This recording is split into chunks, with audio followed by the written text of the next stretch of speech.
Zambe o na komi tunakao Boso eutande wapio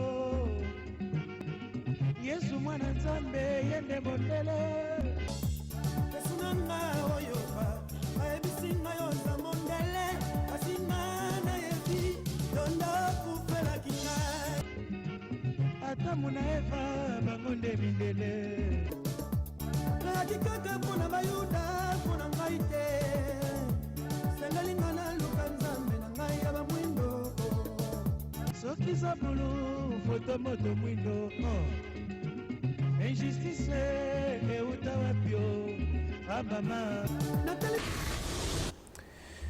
Guerre des religions manaka boule santu manaka moye kusonsaka biso na bino bakulutu liangai ba papa mama bozali bongo ebele to pe tulu kupenza kozala son to kobikelaka yango na bankasa ya nkomami ya bino pe ya mbela meyi boko kembelaka boko tindaka boko sengeke na biso pe bopesa boko peka bongo toli ya bokoti bongo kati ya bodindo pona kuluka koyeba solo bosole kosikolaka moto kobana obekoli konzi ekolo ya biso ko batango isuite ya solo ekolo lokolo ekwami bongo laike kosengisaka babozambe kilikili litombali ya biso ekozalaka kobenga babozambe yango esika lioko kokoto kati ya bodindo yango metuna epai na epai pona kokamata bongo bosolo po esikola bomoi lia bato kasi pona kobebisa bongo bomoi ya bato soko mokete lokolo me motia makosite dinkela bino ekozaka babala bokuta lilongoli ya biso na bino obengi otuni motuna ekozanga te tokokabola mabanzo na kati na bosolo mokomelo tokola bongo na biteni ibale ya mtia manaka moye to pe ba plateau ibale to ibongo nelongo na pasteur Richard wazali bongo moko ya la voix de Dieu to kozala bongo longo na ngunza elombo eye boko se katango iso moko ya baili sanga bomoko pe boso o katikati ya Congo démocratique eteni ya bangunza bongo to ibongo na évangéliste Maindu Eli oyo to bungisa ki ye posole kaki pambate azaki bongo na bozongi si bongo nzoto ya lekili ya ye moye azonki bona mokili ya molimo to lakaki biso ete poso eto kozelongoli ya bango pasteur Shalom évangéliste journaliste boni maema soleki malamu na kombo na Yesu na kombo na Yesu okopesa bana Nzambe mbote ya maloba nini na mobuyo tokoti ya sika na pesi bana na Nzambe nyonso pe bikela nyonso ya Nzambe ba meilleur vœu de prospérité, de bonheur et surtout de connaissance de Jésus-Christ. Na 2021 il faut moi na Nzambe nyonso 2022 plutôt moi na Nzambe ekela nyonso foye ba Yesu Kristo lokola Nzambe mobikisi matondo mingi nguzelo boyenge keno matondo mingi na kati etumba to pesi bana bapama nyonso mbote bana lokola nyonso mbote pe to uti kobungisa kolonel monene ya mpama kolonel Nina me condoléances na libota pe mbote na balandi nyonso pe na ebisi bana ngato moni trésor baka aza monene bana bomona ye kaka matondo bande ko na biso epai ne pai tulobiete libungu tulutuku mwambe na moko tukulibwa na mitano tukumitano pe kama mine ina zomi na mitano nde balabala moye ko peka ndingisa boko tongola biso na bino iko ba 081 95 50 415 moye emotiami na setando eke na bino mama likambo tombo komero to kobete nani nde mobikisi azali nani mobikisi bambate ekozalaka na eturuku ya banzambe lwenge moto na moto akotatolaka kuba na bongo na lisanga pe bonzami mo ya kwa mili yango kasi moto netunami na mobu moto komi na yango bosole koyeba na ete nani nde mobikisi toye epai na bino évangéliste Eli Maindu tango tokolobaka mobikisi azali nani mobikisi Eli kolakisa na nini pe mobikisi akosaka makabokani kati bomwe bato.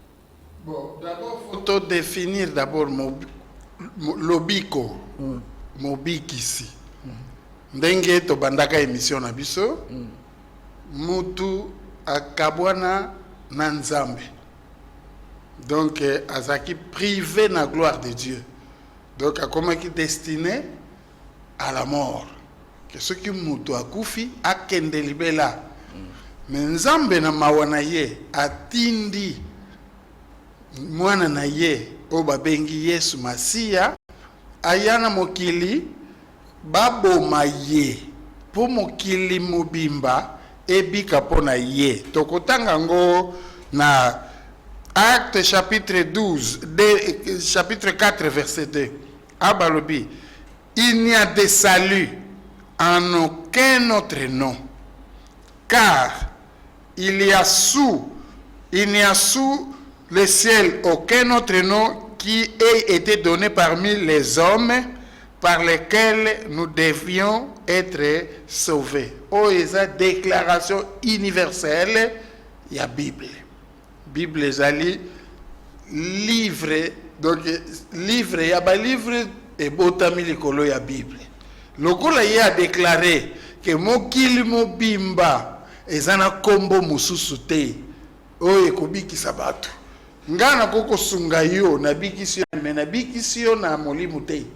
Lobiko ya molimo ezali kaka na kombo kaka moko wana Yesu Masiya. Mususu azate. Toko zonge pa ina yo ngunze lombo bokaboli lolenge moko na bango to bokesene kwami. Te tokaboli lolenge moko na bango te toyoki pasi pe na motema po ete mobikisi elakisi moto oyo aye kokangola yo na likambo ekweli yo songolo paka. Bongo tokoluka toyeba makambo nini ekwelaki biso na makambo nini ekwelaki Israel na makambo nini ekwelaki Arabie Saoudite. Soki ebala ni ete ezali lisolo moko nde wana tokondimaki Yesu aza mobikisi. Mais soki ebala ni lisolo moko te kotonda ya dale vide na banza ezalaka te. Na banza esali malamu na mama alikambo mukona lelo po ete toti ko fêter le 4 janvier 1959 biyano deja yango wana. Biso tozalaki na boumbu ya bapaya o tobengi miyibi, les escrocs, les aventuriers. Bayibi Congo na bantaba nango na biloko nango. Bato wana oyo basopa makila na bango. Oyo babunda potolo mwana pasi wana na boumbu wana nde bango wana tokobenga bango mobikisi. Na bongo lisusu kaka wana ndenge tata utikoloba na Acte des Apôtres eza soni. Acte des Apôtres wana balobi eza misala na biso te. Acte laksi misala ya banani o toyebi mutu na makolo te bongo tosunga papa boye mobikisi ya mokili ezali se moko mfumu o tokolobela na bozindo tango tokoya po eza na ba preuve likambo ekweyama awa Diego kawa teka biso Leopold akata biso maboko minoko bato babundi lelo tobimi na liberté tika esko tobima na bombu ya église mais loko bango babosani eza nini catholique nde apoignardaka Belgique po pesi l'église nyonso mutu makasi to pesa papa rappel muke yambo bango pe bazwa maloba un juif ezoloba makambo bango mo ba mindele nommé Jésus qui un Dieu demeure pour ressusciter n'est pas un thème original dans le monde antique. Masolo na nyonso za lokuta. Yesu atikala koya te, abikisa biso te.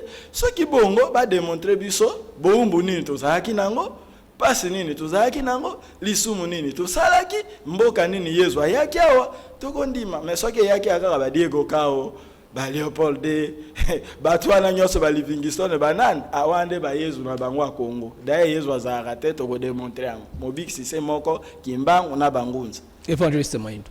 Merci beaucoup. D'abord na lingina yebisa ndeko ayeba ke kimbango bango bazolobela.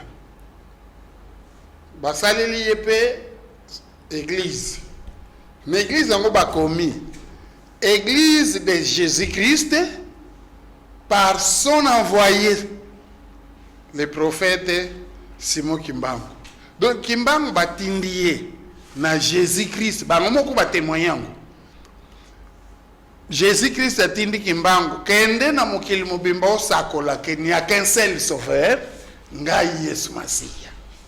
Donc sauveur mususu zate. Kimbangu c'est un envoyé à moins que bango moko babosana soko ke na église na bango ba oya karabe ba koma église de Jésus-Christ comment bako justifier ndenge si Kimbangu vraiment est sauveur comment ça batinda ele sus na Jésus oyo ba komi ko s'opposer na.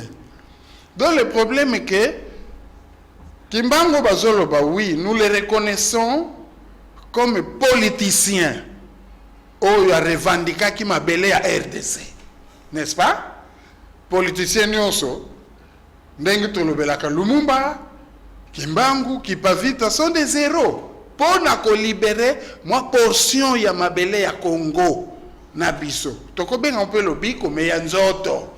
Jésus-Christ ayaki ko libre captif spirituel. Satan mutunio so akoma kina maboko na sous domination ya Lucifer. Donc Nzambe azaki susu na donc na compte na bato angote. Mena mawa na ya lobite ngamu tunakelibi kelamu nanga. Koma mutu ekelamu susu a dominer muninga na ekelamu azu Yesu. Kende o libere bango banga susu na pouvoir ya Lucifer te, ya Satan te, mais ba zonga ya ngai. Alors, le fils de l'homme apparu pour détruire toutes les œuvres du diable. C'est-à-dire tant Satan kanga ki batu na kap donc na molimo. Misala nyonso tokoma ko sala, batu bakoma sala kako ba Satan azotinda bango. Yesu alingaki bongo te aye ko libérer biso spirituellement tokoma libre. Quand le fils de l'homme vous a franchi, au commis réellement libre totalement spirituellement. Bande ko bokwanda biso ipai ni ipai to ibongo na bosenga pe babanzo mabino boyebi ya bino bamate kuba biso bongo na mobembo pe libongo ya boyebi ngunze ilongo. Nazokebisa ba église kimbangiste bakeba baboma kombo wana nki oyo bango bakoma okosenga epai na bango to kokebisa nazokebisa bango pe na sengeza tant bakende koboma buzoba wanu eza na oyo bakoma ba EGSK moto asala likambo wana kombo na ye Marie-Louise Martin aza moto ya Suisse relate l'événement de la rencontre entre Simon Kimbangu et Christ par inspiration de manière suivante. Ye moko mondela ameli diamba liboma na ebisika azali ameli diamba po yambruye histoire ya Congo a Congo église de Jésus-Christ par envoyé spécial Kimbangu amona Yesu ese photo ya Yesu na Congo ezalaka bakutana wapi na majinini motasala biloko waneza Marie Martin Louise akomi bikoma koma diangenda zaki mwana muke na 5 tatane na boloko mindele bazo cadre ta l'université kimbangiste ti baké basali nkamba ana kosala po embrouiller batotango bakozwa boyebi basala Kimbangu komba Jésus Christ esa nini edzembelezo a place babosana kiete ba copie originale tozaki nango nandaki sa batala ya passe pasteur noir na États-Unis na Alabama Martin Luther King bandeko balandi botale malam asali révolution à lobi boy dit que le Christ dont on nous demande de suivre l'exemple de vie est un être divin au sens ontologique. Ontologie est la kisi na bomoto boya botami. Est en réalité nuisible et préjudiciable. Alors, ainsi, cette idée de la divinité de Jésus dans mon esprit est à rejeter complètement. Ti baboma mwana ngani na poison. Na ba mindele po abimisi secret que nzamba botakate. Nzambe azali saka. Mais baya koko sabiso nzamba bota boy na boy. Parce que to ito sabato boy. Problème ezo boma biso to ebinde français te. Bozwa dictionnaire la rousse. Botanga mo inquiéturation. Émission passée na numérica soki bolandaki. Après de best batiaki interview ya l'air Seigneur Tshibang. Pas à mon Seigneur était. Na le ba français comme il se doit. Il y a l'air Seigneur Tshibang, on est venu d'abord inquiéter. Inquiéter c'est quoi? Kolongola baindo na bomoto na bango kola tsabango na no bonyama ya mindele po mondela ko bako yibele sukate. Wane lobi bongo Tshibang ngai te elekaki ne mission passé na landaki. Numérique za témoin. To landi ese Tshibang ngo lobi ya solo botanga buku oyo. Po avant comme pasteur boya isuna ba pasteur ramasete. Il faut aussi la théologie tal. La théologie africaine. Malula. Bino bosa théologie koleka basango? Biso, maetoza koloba basango bayebi yango. Biso tona bosolo po bango bana lokuto ba inventaki yango na ina tangela bango. Dene lomba. Longo zanini. Malula mona linga kufa habite la kufa la lokuto yote. Atiki testament lobi boy. Ainsi avec le concours de tous, nous accoucherons un jour de cette église locale au visage nègre. Pour le moment, nous sommes en période de gestation. L'accouchement s'avère douloureux. Je ne vous le cache pas, mais il se fera un jour l'enfant que nous attendons. L'église locale nous sera donnée, il naîtra, il sera nègre pour la gloire de Dieu et le salut de son peuple qui est à Kinshasa. Malou l'a témoigné. Alors, rite zaïroise à l'époque, comme le rite congolaise, on a zozong sabino, ils ont tendance d'ailleurs au longo labino, na masolo a yezu. Bazotanga Bible, sabaye ba Bible, ils ont 3 parties. Bible, ils ont Ancien Testament, Nouveau Testament, na apocryphe. Si vous avez besoin apocryphe à la Bible, vous avez la Bible des communautés chrétiennes. Au fond, la Bible, na Genèse 4, na scène, on a 4 lignes, commis écrit. Au début, l'histoire de Caïn et Abel n'avait rien à voir avec celle d'Adam et Ève. Mais l'auteur biblique a fait de les enfants du premier couple pour les besoins de son récit.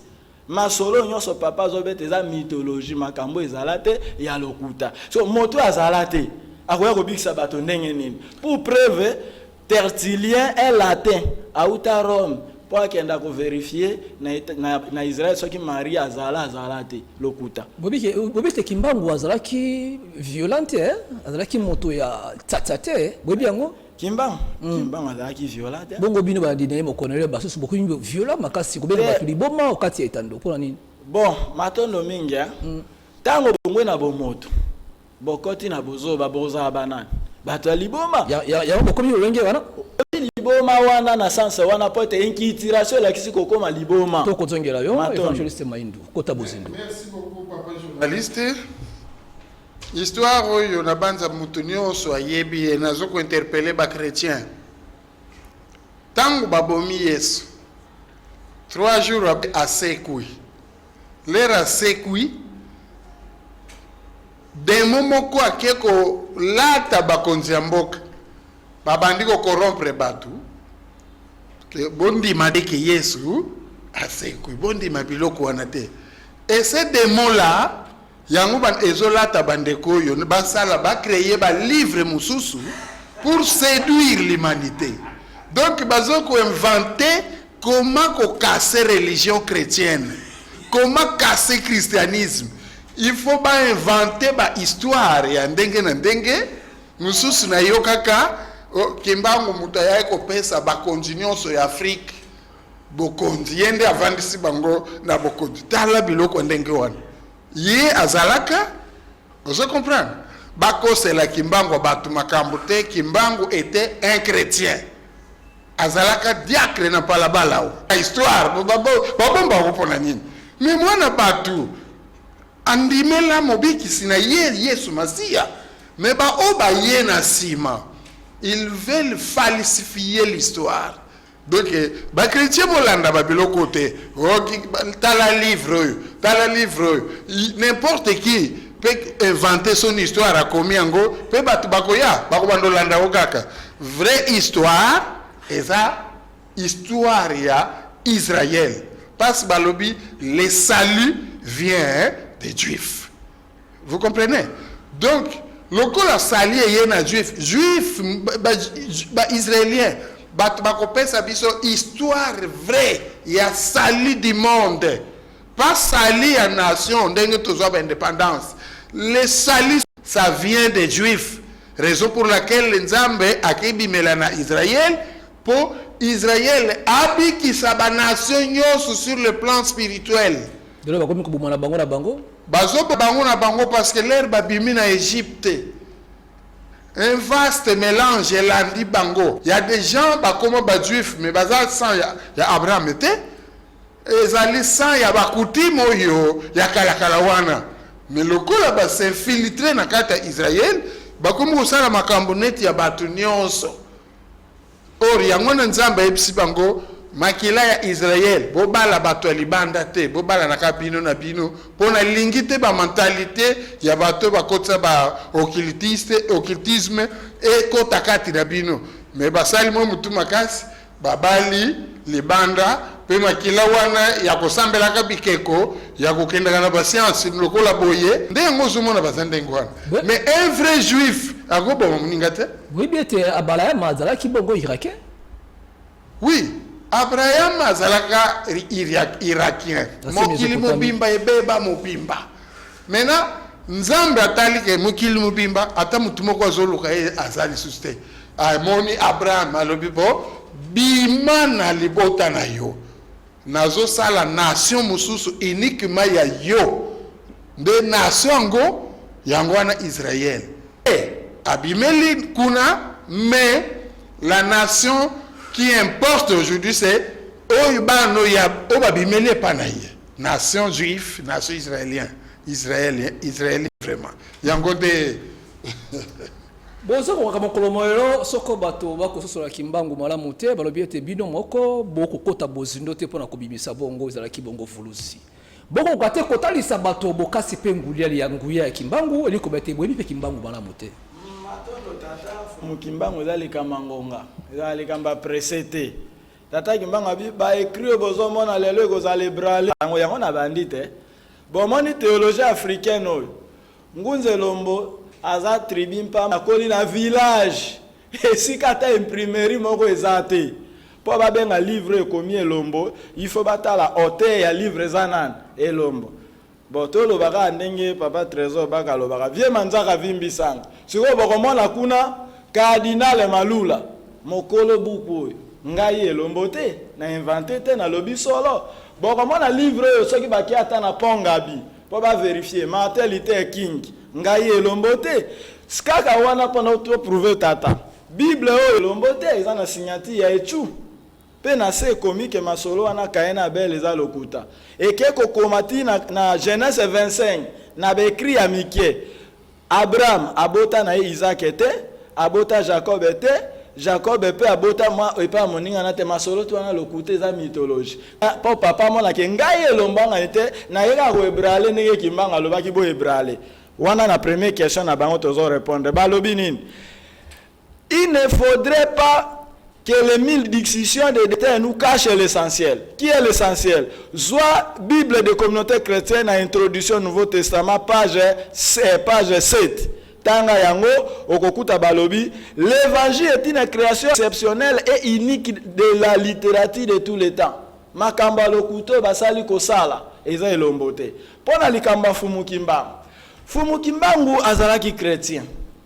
Tango avandi chrétien na kati ya bozoba ya colonisation na pasi ndenge elekaki nde molimo ya tata mozalisi elataki bango po ete balongola biso na boumbu bate ya bosolo nde mondele aboyaki nde akangaki ye. Kimbangu azalaka mibale. Kimbangu captif oyo azalaki na boumbu lokola biso nyonso na christianisme na kimbangu révolutionnaire à partir de 1921. Na information ya papa kobana moko ya lelo de 1921 à aujourd'hui kimbangu azalaka sous chrétien te akoma ngunza mosakoli mobundeli mobikisi mokangoli ya baindo na bapasi o bango bamindele bayaki na yango awa bango tata baza banani bakobi misala ya bato ya boumbu lokola vérité ezokisaka yango bapapa bazotelengana mpona sala démonstration mukie a comprendre que baza na kati ya makambo ya lokuta kaya aboti Abel aboti Eve et non Adam aboti Caïn na Abel Adam na Eva baboti Caïn na Abel kaya bomi Abel batikali 3 personnes bato kaya bangaka bauti wapi nyoka lobaka te tozwa kurwa zolozi nyoka kosaka nani akozana réponse te nazongeli ye kaka wana ye tata bauti ko fete nini anniversaire ya Yesu abotami na anniversaire ya Yesu abotami na Branham photo ya Hoffman yango yo na Branham photo Hoffman na catholique photo ya Robert Power na témoin de Jéhovah photo ya Pascal Obispo Yesu yango bango bazo sambelo wapi eza mythologie gréco-romaine ya lokuta masolo ezalate tozongela base of mukimba oyo réalité eza vrai abundaki akufaki makile sopanaki pe tozo indépendance et tikali na spirituel tozo bunda to bima na masolo ya lokuta ona koya ko démontrer deuxième tour que ala eza nzambe te yawe eza nzambe te akolobaka na inventé bon Evangeliste Maindu. Merci beaucoup bandeko ba chrétien yo mutoso yamba Yesu zalana kangama na Yesu na yo na lingina lobela boye omoni Satan le roi Lucifer tamba bwaki na lola ayeko fanda ayeko tonga royaume de Perse na yena mapata mokolo akita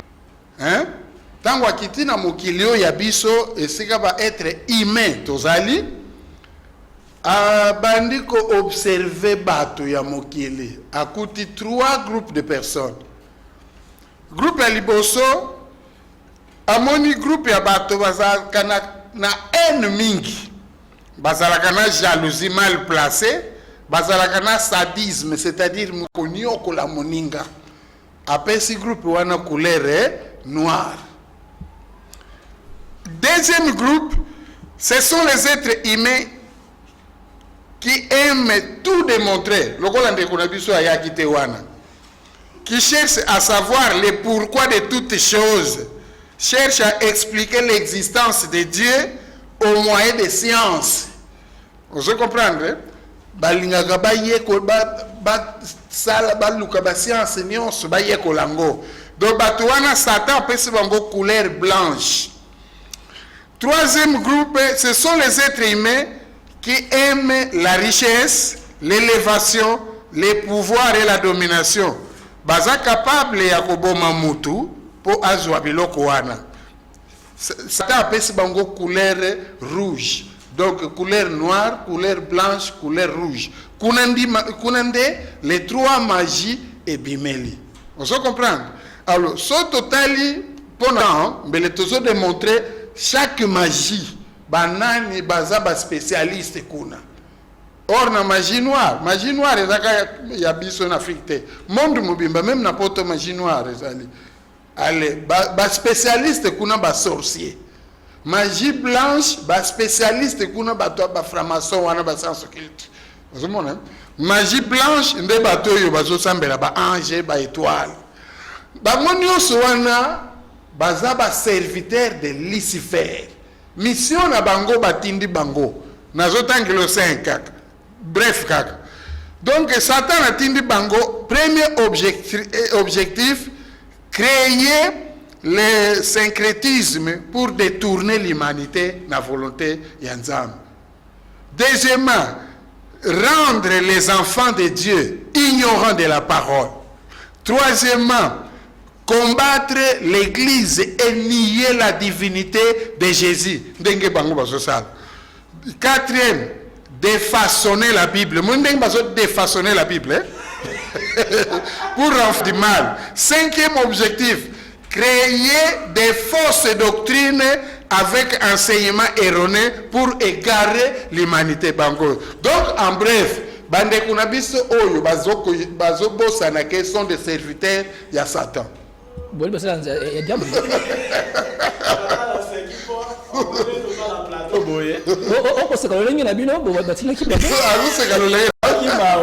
Histoire ya mboka ezokufa. Soki c'est l'histoire ta 30 ans.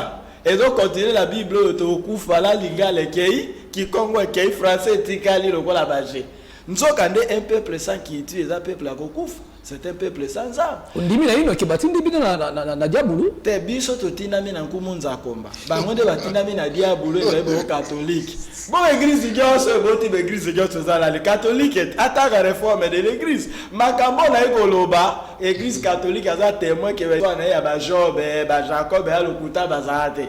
Nzamba boti saka mwasi nete na kombo ya mama Marie lo. To ete saka papa boy. Bo solo isala kapasi. Vérité lobi ete mondele comme na Diego Kao so nga na kosi moto na plata de ademantinga ayaka na Congo ayibi Congo na biloko na nyonso na complicité ya ba portugais oyo babatisa Rwanzinga nkuvu ya lokuta et batisa Rwanzinga nkuvu aventurer bilo peso la bi aventurer bokolo baote na bandi kofinga et la Bible na bango moko zo benga bango ba escroc na ba miyibi na ba aventurer kaka wezali po ba Bible kesana ya oteto bisa na Zali, lokola cardinal na bango nyonso malula asi akomaki testament église wana ya Yesu na islam ekufa baya to sambela a Congo mvidi mukulo bakoko babelela ki yambo miyibi baya lokola miyibi baya ki kimbanga lobaki bobanga te tango koka bosole ko sala nini ekozwe sika nandeko pe otata évoquer ndeko aleki na ina yebisa bandeko ba maître wawa zonga na baron point omoni akala na baron point za na batumo ba otala ba ligne ya maboko ba voya oso boluka ba bakima na église eza ba maître wawa azonga na baron point atala ka maboko po biso tote ya nzambo bakoko basambelaka na kombo ya Kongo ya te ya nzambe azanga kombo alors ba extraterrestre mabe nzoka nde bandeko balandi bozo extraterrestre botala ngokuna elakisi imagination na platon de yoyo et il y a autre yebisi bango po bazobungi tata baye bango boye baza ba pasteur baza détourné bazonga na nzela elakisi nini baza inquiété aza na dictionnaire wana atanga inquiétation au kaberkis akomona ngo ki malula se battre pas là tisamba mamelo wana mwa liputa pambe yaki mobulu qui n'ont pas payé moko Jean-Paul de aye ko intervenir alobaki mobutu doze nana inquiétation d'abord bisotoli à moi kwanga bongo na lena sabandeko balandi boy ba pasteur baza obligé ba insister pona nini po eza mosala na bango mpe libiki na bango na elakisa ye na place bongo bino bato bozolanda ngai tango bokendaka église catholique bokoyoka sango alobi na mosala na biso mpe libiki na biso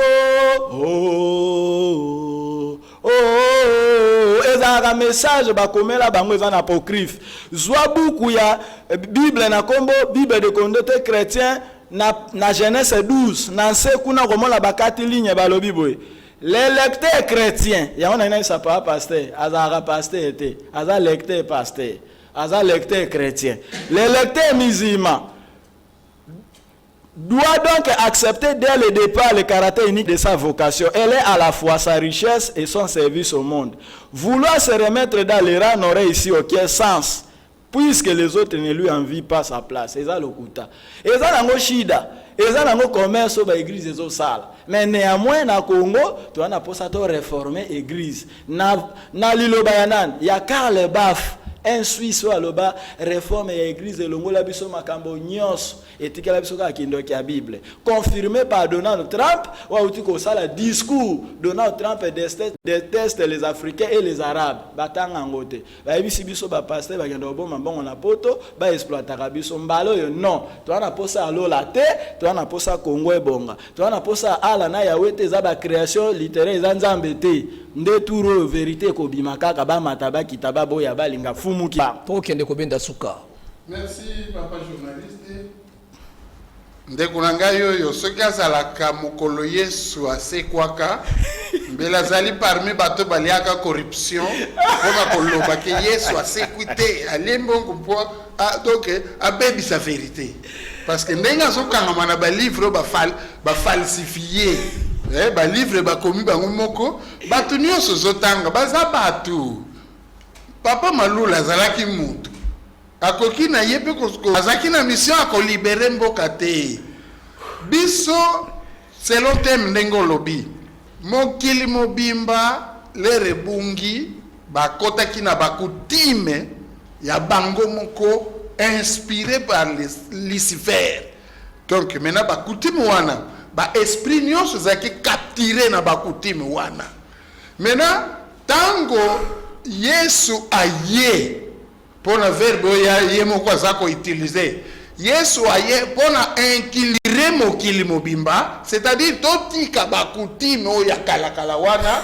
tozwa la seule coutume qui est coutume ya Yesu Masia kosala mutu mabete ngaza na Bible ya Lucifer naza na Bible ya Lucifer natanga ngo alors Bible ya Lucifer ozomona bazolo ba le contraire Bible lobi yo ya biso aimez-vous les uns les autres maintenant Satan il faut balolango yina muninga na yo pour vivre bien ça c'est Lucifer na Bible on a ba komi boy yango lelo haïr ton proche pour que tu sois libre yango lelo yo tolo ba ete bolingo ezangi na kati ya église exactement parce que Bible ça la Bible à Lucifer ba livre bazokom bazozo makambo na livre na ba Bible à Lucifer na ba Christ moso soute bon ba Christ moso l'église tolo na kati ya mboka bolingo ça veut dire la kati ya exactement ce n'est pas que kozal kokota na église nde komi ya Yesu Yesu alobi vous les reconnaîtrez par leurs œuvres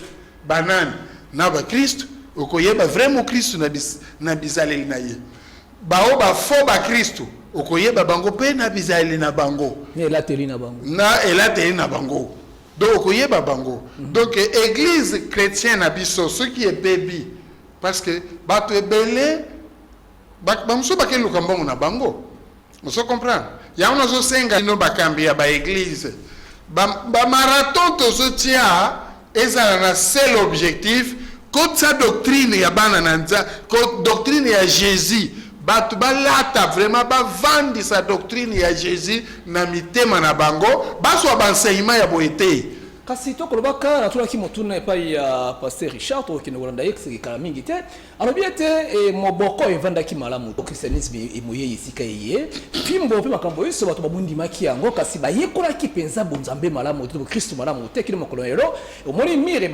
etongaba ki to pe fere komi ko buka na mokomero ele kolobete taye bayamba ki sango malamu na kati ya Congo démocratique basaki moboko malamu te kino mokolero batomboli oyo bakitani na bango babosani atake bonzambe ya solo batali miso na mbongo pe na posa ya nzoto moboko ezalaki na bien mais qu'est-ce qui fait que to comme à niveau oyo ezana bato bakanisi kozala pasteur eza métier or ki pasteur ezaka métier te eza vocation amutuka yebi moi 3 4 5 versets bibliques na ye azwi mbunda na ye azwi bisakasaka afungoli église lopango azofutela ye lobi fo tambola na véhicule siko osani fani yokola bandimi bapesaka ye mbongo mais parole comme telle parole de Dieu ezate bakosamba ko tokozongela yo ngunzelo mbolenge moko bwana kikimbangu mingi bandiki mbangu na posa ya mabunguli ya bino mbasu maladi kilikili ongamboli ya bino bosele mapitalo na kati ya eklesia eli etenzela kimbangu atikaki bobuki so pe bakabo iso mokono tokosuka bi pe na bino biso tozara fier na mfumo kimbangu po ete maema sezo salema baloba na 1922 a prophétisaki déjà ba modèle lolenge ya ba makambo wana tokokamwa te tango biso totelemi na kobunde tumboyo ngunza lokuta akotiola pasteur nyonso akotiola mizima nyonso kotiola bosolo etikali bosolo ete makila esopa nde ya bakoko na biso omoni masolo papa zoloba yezu akufela biso kala na bomwana to banda osala boy otikali na leki na ndako leki azolela nzala batiki bilo yo bizelanga na liela yo okuta ya lie ti leki ayiko reveseki makambo eza lokuta yezu soka akufela biso mbele to atoyoka mboka moko ya Congo to Afrika yezu ayaka kobundela biso ayate tomona yete soki yezu akufela masumu na biso ba ti ndenge pasteur azao ti tanga kozonga te tene alisumo ye mutu asala ndenge ye moko avandi po yezu akufela ye menga ye lo mona za fier héritier la promesse héritier ya bonsomi oyo bakoko bakufa le 4 janvier 1959 nazo vivre indépendance etikali siko indépendance spirituelle yango ekangi Kongo kene liboso te matondo pe ezo senga lelo boy na ba président ya mboka bato nyonso baya tolakisa bango nzelo tokolanda bosala makasi na ngamboli ya bino bomemia pe babundi etumba po ete makambo oyo evande esika muvandi mokomelo bayiki bakulutu babeta mafimbo basu bakoma na pokosola ete nyanzo tokili mokomelo bakokena yango ata mola bosula kila mokila molimo babundaki basalaki bakampagne epai na epai batiaki makokili kolo ya mesa bino bayeboye mokomelo bokolinga kotoso bango te kolanda balabala ya bango te oyo akobi ngai okoyo ngai bokosa bandeko balande boy respect na fumukusu respect na masambukiti respect na kianga problème tozana ngo ezali nini tozali ko se compléter likolo kaki liboso biso lombo totelemi nde po bondima makambo ba fumukusu bateya bato nyonso baloba bolinga koyoka ngote yango toye na ba preuve po bondima kuso alobaki solo kianga na beta ki kotolo koto mondela kosaki soki eza boye to simba mwana na maboko to tse idéologie ya fumukusu na molongo biso to lisanga to kele liboso wana idéologie elomba ye nango so bino bangunza bobundisaka baninga bangunza kindoki na bino ekosuka mbalo bokozinda botambola malamu pamba te tokobanga mobu okoti 2022 liboso ya bino ebale monene ekozela mingi bokochola pe mingi bakotika mokili ya bato bomoi kasi ezali bongo tokabwani évangéliste Mayindu malo epe baévangéliste bandaki epai na epai pe bandeko nyonso akotambola kombo na Yesu na lokuta na kobimisaka banzombo epai na bato pamba te mobu tokoti eya kobangisa merci papa journaliste na comprendre ignorance ya bandeko ignorance na bango bazo confondre les salis physiques et les salis ye azolobela kaka Yesu ayaki kokangola mboka mbele to monde non Yesu ayaki ko libérer ba esprit nyonso satan kanga na ya bao bakufi na bao bazana bomoi bazonga na esika mokeli ya ba esprit nyonso Dr. Zonga akabo azongisa biso epai ya Nzambe Ayambiye, il lui donne le pouvoir de devenir enfant de Dieu. Ba obabotami na molimo te et na nzoto te, mais na molimo. C'est-à-dire ce qu'on yambi Yesu obotami na molimo. Alors na pona usuki sa nazo senga na ngana za mwana ya église protestante na CEAC. Nazo senga na mokonzi na biso ya CEAC papa pasteur Philippe. Ozomona masolo oyo ezotalisa biso que comme nous sommes une communauté évangélique, tozana évangélisation ya makasi ya kosala po ba ame ya kobikisa bangoyo. Il faut Yesu a libérer bato ya boye. Tiré par diable, donc il faut Yesu a salé la bango ba zonga kotoyo. Donc papa Philippe organiser ba séminaire ya makasi batu ba yeba importance ya sali ya Jésus-Christ. Na pesi ba district nyonso mbote na bino, nzambe apambola bino na kombo na Yesu. Va pasteur rêve bientôt ezali expiré. Rêve bientôt bozo bisabiso Yesu akoyeza masoa lokuta ya bambolo kola banko ebasaki camarade. Ya ona le safumu kusu. Bane mwana sebe bino nyos tala bato to sengeli ko récupérer bango yeyo bazonge na fubuki bagu po bosolo bazipa ka yango te babunda na bozipa bosolo bakoka te bayeba yango mokili ekokufa te ekozala kaka résurrection ya lokuta masolo nyos ya bible lokuta boluka biso tokozongisa bino na nzela bongo pasteur nyos amonike nazokosa aya wana démontrer que Yahweh eza lokuta ala eza lokuta Mahomet azalate eza nango mowawiya Yesu azalate matono émission prochaine boza brancher bale ba mikolo ba kokima plateau bosolo to kaboni longoli ya biso neteni yambo to kibongo eteni ya ibale matondo mingi na jere shimanga so kibiso nzela malingi mpona koingira okati ya wandako ya bino masini na maboko ya Fodilo Tolaka manko yi feori yango onte na boko ya Tikasa belongo na Berger Nzau Filemon botondi mingi na Materese Niembo mamali yangai matondo mingi na Musée Kirumbo Regina Chakado Abidea bazo de Kolangai Silvatia Chapana Niembo Yannick Badawa awa ndeto bendi suka penza sima tokutani matondo mingi na baibanso boyaki na biso mobule kakipe mobuto kotili yango to rakibino to kosala boza makambo wibubu to mosengele ngoli ya biso pona bolamu mpe bilaka ya ekolo moye matondo mikoko ya suka mboka koko ya suka mboka epai lolaki biso epai ne epai to kokoba tango ese tumba kino suka lobiko ya baibanso bakwanda biso ontia mokimo bimba guerre de religion.